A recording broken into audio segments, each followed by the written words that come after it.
Hello, welcome to Drinking with Comics, Drunk on Energon. My name is Sean, And I'm Mike. and we're going to drink some good beer and talk about three new entries into Robert Kirkman and Skybound's Energon universe. That's what we do on the show. We drink beer and talk about Energon. Energon. So, Mike, I picked this beer a couple weeks ago. Kirsten and I went to Laurel, Mississippi, and we stayed Okay. at this delightful Airbnb and really got to know the owners. And it's a married couple. Esau is the gentleman, and he turned me on to this beer. He gave me Okay. a couple when we got there, and then he gave me a six pack to take home. This is Fairhope Brewing, which is Oh, Lower Alabama's craft brewery, okay. and this is their Blue Steel. Now, this is not normally the kind of beer that I drink, and I really like this, but one's good. I'll have it at the start of a day, a session, and then I'm good. Okay. Um, I'm not a fan of sours, so I'm intrigued by this. this is a blueberry and lemon sour. Now, I do Yes. like some sours. I don't generally like fruity beers. So open your can, and before you pour it, Okay.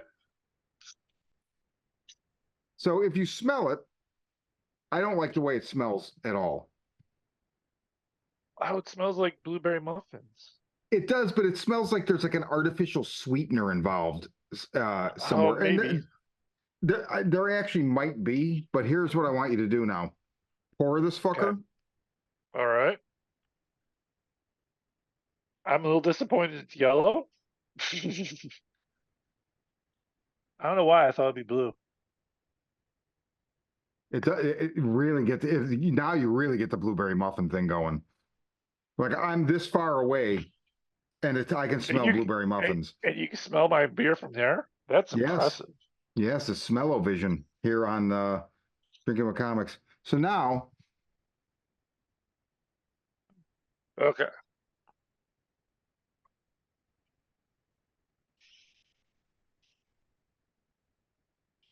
That doesn't have the barley sour. It's not a strong barley sour that I usually get from sours. I kind of like that. it doesn't taste exactly like it smells, and I'm getting like lemon and blueberry, which is good. I don't really see the lemon so much, but the blueberry for sure. I don't doubt that it's there. It's just my taste Yeah, buds are the way they're configured. But I'm a little it's congested, so I'm probably not picking up all the notes either. it is a very good beer. Like I have to say, Esau, thank you again for turning me on to this. And man, And thank you for bringing me one. yeah, it is my last two. When I drove down or up to Chicago about a week ago, I brought Mike some beer, like he brought me when he came down, so we could do pairings like this on the show. And I knew I'd saved two of these specifically for that. It fizzes on the tongue and reminds me of like sweet tarts or something. There's a definite Yeah, it's candy element, but without being overbearing. yeah, it's not a sour that punches you in the face or tastes like bile. Like you get that like I don't get it. Like I like fruit beers, but when the sour craze I don't particularly care for because it's like that bile like oh, I remember this feeling after I drank way too much and I threw up. You know, But I'm not getting that off this. my theory with sours is that their evolution in popularity and proliferation due to popularity is very similar to IPA, where because the first couple sours I had before it was like a thing, they were more like this. They were more subdued, mellow, and Yeah. then when it blew up for a while a couple years ago, more than a couple now, but I remember I was still in LA and there were tons of sours, and some of the sours you literally take a sip and be like, "Oh, what the fuck?" It's it's that thing with IPA. I've always said, I really think there were so many people making IPAs. The only way to distinguish your IPA at some point was just to put more hops in it, and I think that that's how sours went. They're just like, well, just make it the most sour motherfucker we possibly can. And at some point, it's like, whatever. Yeah, it's not like, but the sour isn't like Warhead sour. Like if you ever had a No, Warhead, yeah, it's but like it's here's yeah, your but mouth. I always get like this weird like, no, we drank a fruit beer, then we threw it up, and then we yeah, served it to you again because lovely bile flavor that's in your stomach. It's like, no, that's not what I want out of a beer. But this doesn't have that, which I like. So, I want to drink this. I want to, sit down and drink more than two of these, but no, I no, definitely am enjoying this. it's This is a good. good beer for the night, which I'm shocked. I was really expecting to go like, "Ugh, this sucks." Fairhope is out there listening and want to send us free beer. Oh, please do. You know who else likes free beer? Who? Pretty sure Scarlett does. Actually, she's probably more of a gin and tonic girl. Oh no, they were drinking a beer in this, if I recall. Click, yep, two beers with her friend Jinx.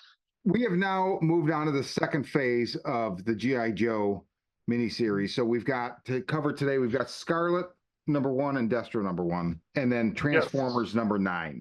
What do you think about #9? I liked it. There's a lot going on. It is a very small. I feel like it's a big story that needs more pages with the Transformer books. I'm starting to realize that. I think that's the problem I'm having with it, which isn't like a big problem. It's just maybe it should be a 48-page book because Carly has one whole page story in there. And it's just them driving down the street and here's some rednecks with guns, and that's it. Yeah, The RC or no, not RC, Elita One showing up with we thinking Ultra Magnus. I love that they still haven't told us. I love Yes, that. but it's that it leaves me wanting more, which is good. But I feel like it does need a few more pages or two different books, like Scarlet and Destro or GI Joe is doing with the two different books, because there's a lot going on, and it wouldn't be bad if it was spread out a little bit more. I can see But that. that being said, um, I am enjoying the hell out of it. The only thing that made me really roll my eyes was Soundwave doing a power bomb. There's like one in every other issue. There's a wrestling move. Whenever I see it, I'm like, oh, Mike's totally sighing. And I like he's like, "Oh, I learned something from you last time, Optimus Prime." And well, I couldn't even read that without thinking that Soundwave was voiced by a robotic Macho Man Randy Savage. Oh my God. Ooh, your ending shall be slow and brutal. Robot slam. Yeah. And then the whole Spike thing's like, why are we all kidnapping Spike all of a sudden? Why is Beachcomber out of the blue showing up at the end trying to save Spike? And uh Beachcomber. I mean, it's like of all the Transformers that I guess people like him, but I don't know. Well, You I remember he's thought like that voiced too. like Dean Martin or something when he was the original one?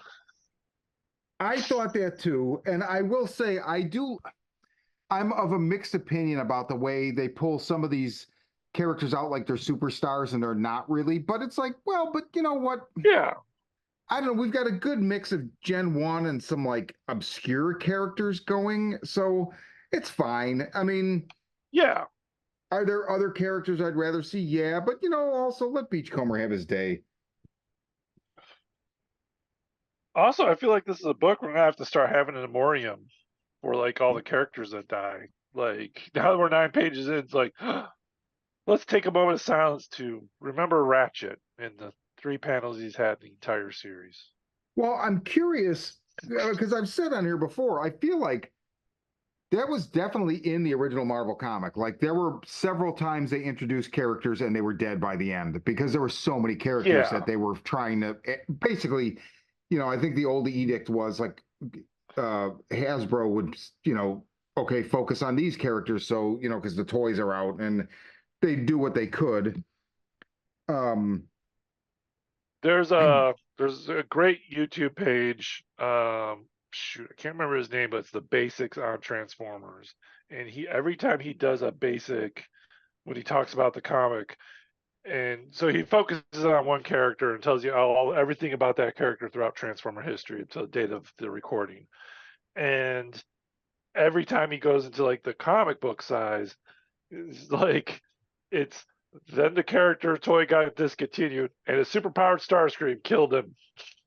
Which apparently like there was like a superpowered Starscream killed like 90% of all the Transformers because they had to just wipe the slate clean. Oh, the But it Underbase just saga. I I've never read it, but yeah, I think that's probably it then. Yeah, where like Pretty everyone sure just that's dies in it. Yeah. And every time I see a Transformer die, I just think of that. so. I Yeah. love the color scheme in this book, in this issue. I absolutely love it. The magentas and the pinks and the Yes. purples and the blues. And then it took me a minute to even realize that this is a space bridge we're seeing. Like it just didn't, for some reason, it didn't, like I was like, wait, what is happening? And then I'm like, oh, duh. Yes. I love Shockwave, and we've got him front and center. I love Soundwave, we've got him front and center, working with Shockwave. And then the Ratchet Death thing, like that's a gnarly drawing, man. And then this like magenta page where it's like the top 2/3 of the page is Prime fighting Thundercracker, Shockwave, and then like the Constructicons. But also we have fucking the Combaticons all of a sudden. Some of my favorites, and like they almost form Bruticus, but then it's interrupted. Yeah.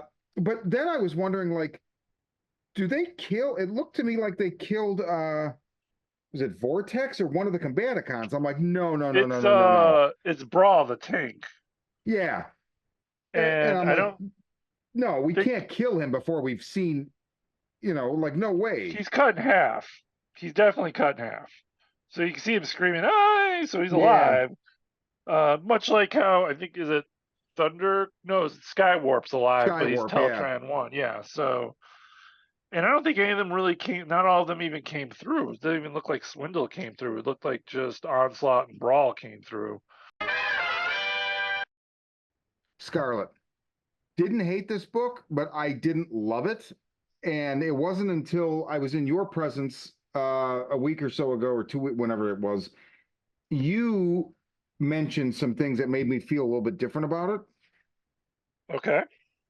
I don't love the tone of it.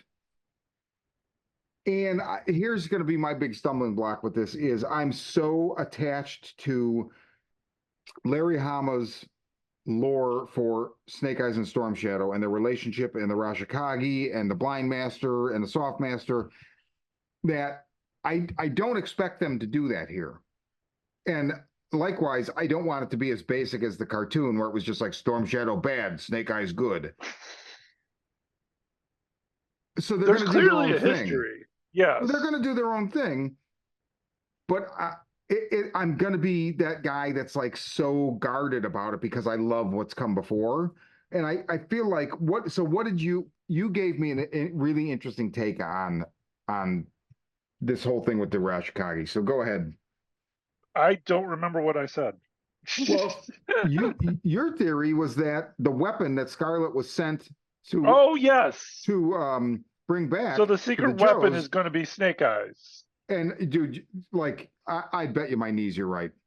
Yes, I because would why I else would would Stalker be there? He has clearly a history with it, and we all know he has a history with Storm Shadow and Snake Eyes comic book. So it makes sense that they would bring that here. And yeah, when he's like, "I need a weapon" at the end, it's always a weapon. It's going to be Snake Eyes. It would also cement the relationship that Scarlet has with Snake Eyes too. Which I was kind of hoping for a non. I was excited that this wasn't a Snake Eyes thing, but clearly, if it is a Snake Eyes thing, he's not going to show up to the end. yeah. I mean, I'm Uh, okay with not a lot of Snake Eyes. Like I love Snake Eyes, yeah, but I don't need. I mean, I've had enough. You know what I mean? So like, of course he needs to be in it, and he needs to be a center point to some degree, but I don't need that. I mean, yeah. There's other great characters that yes, can shine. yes, Like Snow Job. Snow Job is amazing in this. He's like that handler. yeah, The grin he has when he's on the dates with the girl while he's eating dinner is yes. like, I would. I They're just drinking from the love tiki that. mugs. Yeah, they're just drinking from tiki mugs. You know, he does his job. Snow job. Not even the Arctic expert he came out to be as more as he is just a handler, I guess you can say. I mean, it always is interesting when you have a character that's like, the specialty is like Arctic, so everything about the figure is Arctic. So like, in the cartoon, which was just rudimentary, right, and not great. I mean, there's some great moments, for sure, but overall, it's not a very good approach to telling the story. But Well, guarantee there was a special weapon that they had to build, and there was a part of it or a element for it located in the Arctic Circle, well, yeah, or well, what I was going to say is just just so like they could what work in the Arctic guys. Yeah, they're just always in that suit. It's like the Simpsons to that degree, right? So like they're hanging out at yeah, HQ, and Snowjob is going to be in a suit the same way Quick Kick is going to be wearing his sash and sweatpants, and Alpine's going to be wearing his fucking yeah, mountain climbing gear. I mean, it's just they were ads, and so that's one of the things that kind of. Yeah, again, I mean, there's an episode when we get to Destro that I'm going to draw on for that, but yeah, I don't know. I mean, I didn't love this. I'm gonna read it, obviously. I just I don't think it's yeah. I bad. think It just it's got a lot of potential. And I like Scarlett. I like this Scarlett. She's interesting. She's not the badass that um, that we're used to in the cartoon, or I'm not familiar with the comic version of her that much, other than she was kind of like Snake Eyes' love interest, if I recall. I could be wrong that, but I kind of like that is she going out with Jinx? What's good maybe. there? Yeah, I mean, I'm down with it. Yeah. Um, and yeah, she has her flaws. I like that, and she's aware of her flaws, but yet somehow these two, Jinx and her, made it up through special ops, FBI, or whatever organization they're working for, and she's got to save her. That's her mission, Yeah. and yet there's a bigger mission that we're not aware of, which Yeah. is freeing Snake Eyes or something. Something. So Or the weapon could be Energon, because it's the Energon universe. I think it's Snake Eyes. I think you were right. Yeah, I think so too. So There was one little thing that I thought was kind of neat. The her wearing this jumpsuit. mhm. If you notice, it says star right here, which I thought was cool because that's where she keeps her stars on the action Oh figure. yeah, yeah, yeah. It was that little like I like that little touch. It was kind of fun. And that page is a good example. So she's got her keys and she realizes somebody broke the tape and entered her house, right? But that middle Yes. panel, the medium close up of her face, it's kind of like manga inspired drawing. It's not bad, right? I mean, in Yeah. fact, if it was a different book, I might be like, oh, that's pretty cool. That's what I mean about the tone of this book is I feel like they're shooting for a wider audience than just us, which I'm fine with, but also Yeah. just, understand that I'm going to read it, but I'm also not going to take to it the same way that like, I don't know if their target audience is like younger kids or like, whatever, but I just was like, yeah, I mean, not, but then also it's not really consistent throughout the issue because I will say Snow Job in the helicopter, I really like the facial expressions as she's getting ready to jump. I feel like it's very simple, but those two panels where she's at the door, what about that small ridge line still gives us some cover? Agreed, that's our best shot. Those two Yeah. panels, I absolutely love the facial expressions drawn on Snow Job. Like I love them. I think they're fantastic. And so we should say this is Kelly Thompson writing and Marco Ferrari, artist, and Lee Louridge as colorist, Russ Wooten as letterer. And yeah, I think it's going to be a great book. It's just not going to be my favorite so far of the four series we've had, and we're only on issue one of these two new ones. But this is my fourth favorite. So Yeah. And then there's this other mystery that we completely forgot about was who was Jinx saving at the white yeah, slavery ring? Because they came in there, killed everyone, and grabbed one girl and left. So Yeah. clearly that girl is somebody. But who? But Who? who? Who Who? indeed? Who is the mystery lady? Is it Zartan? Okay, so now let's go to what might end up being my favorite of the four Joe books. I mean, Cobra Commander holds that spot, but this in one issue, dude, fucking Destro. Yeah, it picked up right where Cobra Commander left off in a good And way. it didn't just pick up. Like, did you notice? So it starts with what we saw in the sneak preview, with Yes. them basically uh having a coup in Darklonia. As we said, as we predicted, he installs his cousin Darklon, right? Yes. Who looks Who more was like like a their grunge family's. holdover. Oh, yeah. I didn't even know that was a boy. Like, I thought he was a dreadnought. Nice. But dude, the whole exchange with Cobra Commander, this is another thing where it's like I would like to know how much time has elapsed exactly, but I know. this is so quintessential Cobra Commander Destro. They just Yes. nailed it right away, man. Yes. Oh my god. It's clearly doing that thing where we thought, like, where does Cobra Commander get his troops? And clearly, everyone's got troops. Everyone's got troops. Crimson Guard's got troops. Iron Grenadiers got troops. Um, which is what I'm kind of digging about this universe is there's so many fractions. Yeah, It's it's not all those just, tension points. yeah. There's not, like you got Cobra Law, you got Destro or those guys, you got Entertainment. What was it? Oh, The extensive twins. enterprises, right? The Extensive twins with the Crimson Enterprises. Guards, We Major got the Blood and the Bloodhounds. Shaggy. Yeah, the Bloodhounds. Yeah, he's not even part of. He's got his own thing going on there.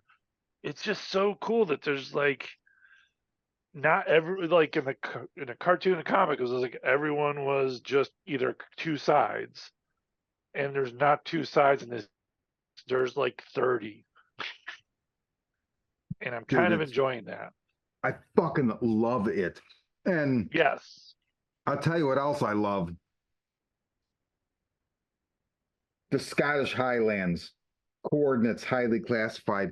This shit reminds me of that Sins of Our Fathers. There was a two-part episode with Destro's lineage and in the Was it cartoon. two And or like, one? no, it's two. There was one in one Okay. season, one in the other. And the second one was the one where the like giant monster comes, out and like his. Yeah, the But weird Cthulhu thing. this is, he goes to this fucking mountain, seeks counsel with dead ancestors, and then you see him asking them, beseeching them, and they just show them in their like where they're encased. Yeah, they're statues, And or he's whether, asking them to yeah. counsel him, and then it cuts outside and you hear him say, yes, yes, of course. Like, so are they talking to him, or is he just batshit fucking crazy, or what? Like, dude, what? Oh my god. So cool. Yeah, it's kind of neat. And he's got the Energon. Like, no one else has this. Yeah. Which really brings up the whole like this is the core of the universe, is this element. It's element Yes. war. So, Miss Carlton Ritz, do you know where So, that's from?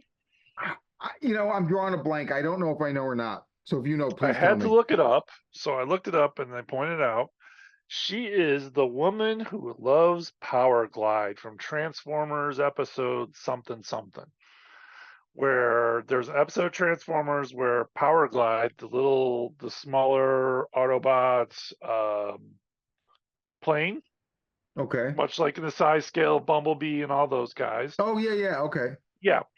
And falls in love with an Earth girl, and she falls kind of in love with him, and this is that girl. Really? Yes. That's Miss Ritz Carlton. Or Carlton Ritz, not the Ritz Carlton, because that is a hotel. This is Carlton Ritz. How absolutely bizarre of a pull. This is Again, yes, but this is what I like. I want to see more. You know how we were excited, or I was excited that that scientist in the the bottom was a scientist, we already Transformer forgot his name. character. Yeah, but it's not. It turned out to be a GI Joe character. But this is definitely a Transformer character. So it's kind of neat seeing we're starting to see the bleed over from both. Dude, Also, it explains why she's all like, "Oh, look at the beautiful explosions." Yeah, because she likes robots. yeah. Well, and Destro looks kind of like a robot. Yeah, Uh, so that's where she's from. That was the pull I caught from that. that's And crazy.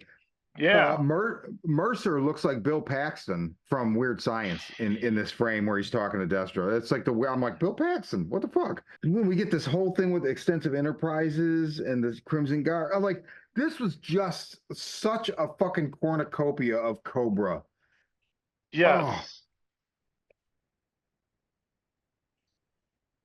And I enjoyed the oh, what are these things?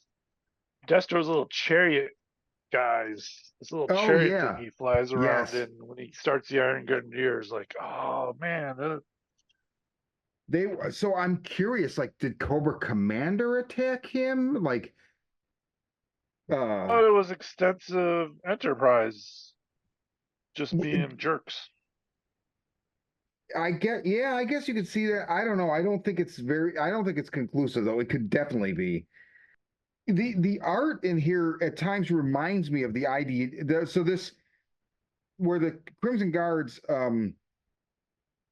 you, the page where they're like they send the guards in to kill all of the injured troops. The page opposite that where it's like they're shooting everybody, it's just three panels, right? Three widescreen panels, and the bottom one when they're walking out, the art looks a lot like the old IDW book art, the Cobra book. Yeah, it definitely draws a little bit from that, I feel like. The last page, the inset panel at the bottom of Destro where it says to be continued, that fucking capture of him is so grand. Dan Waters, the writer, and so we should say Dan Waters wrote this. Andre Brisson, artist. Adriano Lucas, colorist. Russ Wooten, again, letterer. Um, he Dan Waters does an afterwards, and he's like, Destro fits a pretty classic Gothic archetype. He's isolated by his paranoia and the weight he feels from the legacy of his ancestors. In our story, his closest confidants are in their cold graves. The idea of a character like this, globally powerful, fiercely independent, even idealistic in his own horrible way, having to accept a place as second in command to another is a fascinating one. And he goes on later, he said, it's the story of how far a bad man will go to guarantee himself a place in the coming world. And he does it all dressed like a pro wrestling vampire. Oh, how I love this Yeah. guy. This is fucking amazing. I like how they don't shy away from that. Yeah. Yeah. He God, is a he's a great character design, so it's he I'm is. excited to Yeah, it's like another thing about the cartoon that always kind of bugged me is like he was always kind of second fiddle to Cobra, even though Cobra Commander was like a world-class buffoon, as he calls him at one point. Like hmm Destro just he didn't get to strike out and like really be like shine. And I feel like he kind of did it in the comic. Like I think there's a whole era after the pit collapses where he kind of leaves and does his own thing with the Baroness. And when they go back to Castle Destro, there's another guy dressed like Destro there, and it Really? turns out it's Major Blood. So that's made me wonder if like, oh, is this Major Blood attacking him? But I forget where we left with Major Blood last time. I don't know if he's destitute or captured or what. But I feel like he got away, but I he think was he injured, did. so he's probably I think he lost no, he got shot in the head, remember? So he's probably took some time off. So do you think Carlton Ritz is gonna be a love interest for Destro? It looks like it, and I'm wondering like that's another So what happens when the Baroness comes into the picture? Like, are they going to eschew that entirely? You know, I mean, she's obviously going to spend, Baroness obviously spend some time with the Joes. Yeah, Uh, I don't think they're going to get together for quite some time. yeah, That's but for sure. you know, who would win in a fight between Carlton Fisk and the Baroness? I'm thinking the Baroness. Oh, totally. I don't think even Carlton Ritz is going to find love until she finds mm, that special plane Yeah, I think you're transformer right. in her life. So, the one thing I've always wondered about Destro, real quick, Yeah, yeah. is how does that mask work? Because he does show a lot of facial expressions with that mask. It's one of those things you just never, you just got to accept. You just Just have to accept. comics. Yeah. Yeah, you just got to accept, man. Did you know? I just noticed this. Hold on. I just noticed that there's an Autobot arm in that wreckage. Oh, There's well, like there's an Autobot fingers. symbol there, and there's fingers. Yeah, there's definitely Transformer related. I don't know what character that is, but that's an Autobot symbol on a piece of wreckage there. And also his briefcase from the toy. That's fucking Yeah. great right there. Wow, I God didn't damn. even. Oh, that's kind of cool. That's good spotting. I would not have caught that. Yeah, So, so we'll be any thoughts on Zartan and these issues?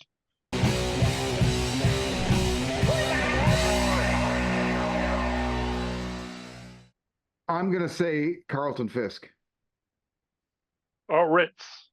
I'm just Carlton. I'm gonna call her Carlton Fisk. You know, the catcher from the Okay. White Sox in the 80s. I'm just calling her Carlton Fisk. It's easier. Yeah, I'm gonna guess it's Carlton Fisk, and then they're gonna get hot and heavy, and some weird shit's gonna happen. I think in Destro he is bat number 84. Okay.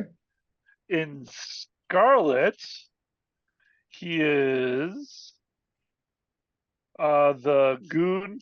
There was that gangster guy who owns all the, like they show in the big fat gangster dude. It's all like, hey, yeah, that's Zartan.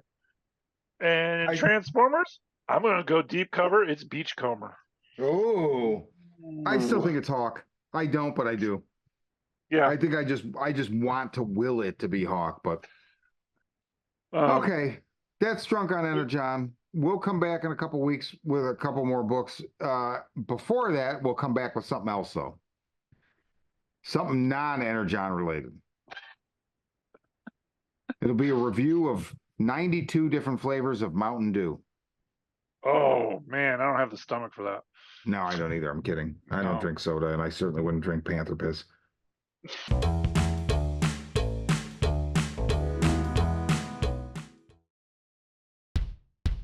Hi, I'm Sean. Join me and my friends every week for the Horror Vision, where we talk about horror movies.